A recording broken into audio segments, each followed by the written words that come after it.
ರಾಜಕೇಸರಿ ಸಂಘಟನೆಯ ಸಂಸ್ಥಾಪಕರಾದ ದೀಪಕ್ ಜಿ ಬೆಳ್ತಂಗಡಿ ಇವರ ನೇತೃತ್ವದಲ್ಲಿ Akhila Karnataka Rajakesari trust Belthangady taluk Prasad Netralaya super speciality ಕಣ್ಣಿನ ಆಸ್ಪತ್ರೆ ಉಡುಪಿ, ನೇತ್ರಜ್ಯೋತಿ ಚಾರಿಟೇಬಲ್ ಟ್ರಸ್ಟ್ ಉಡುಪಿ, ಜಿಲ್ಲಾ ಆರೋಗ್ಯ ಮತ್ತು ಕುಟುಂಬ ಕಲ್ಯಾಣ ಸೊಸೈಟಿ, ಅಂಧತ್ವ ವಿಭಾಗ ಉಡುಪಿ, ಡಾಕ್ಟರ್ ಪಿ ದಯಾನಂದ ಪೈ ಮತ್ತು ಸತೀಶ್ ಪೈ ಚಾರಿಟೇಬಲ್ ಟ್ರಸ್ಟ್ ಇದರ ಸಂಯುಕ್ತ ಆಶ್ರಯದಲ್ಲಿ ನಡೆದ ರಾಜಕೇಸರಿ ಸಂಘಟನೆಯ 500ನೇ ಸೇವಾ ಯೋಜನೆಯಾದ ಬೃಹತ್ ಉಚಿತ ನೇತ್ರ ತಪಾಸಣಾ ಮತ್ತು ನೇತ್ರದಾನ ನೋಂದಾವಣೆ ಶಿಬಿರವು ನೂತನ ದಾಖಲೆಯನ್ನ ಬರೆದಿದೆ.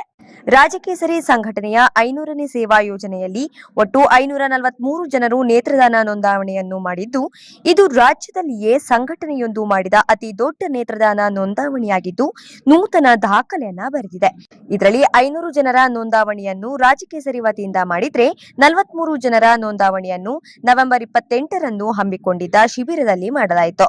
ಈ ಶಿಬಿರದಲ್ಲಿ ಒಟ್ಟು 211 ಜನರು ಭಾಗವಹಿಸಿ ಕಣ್ಣಿನ ತಪಾಸಣೆಯನ್ನ ಮಾಡಿಕೊಂಡರು.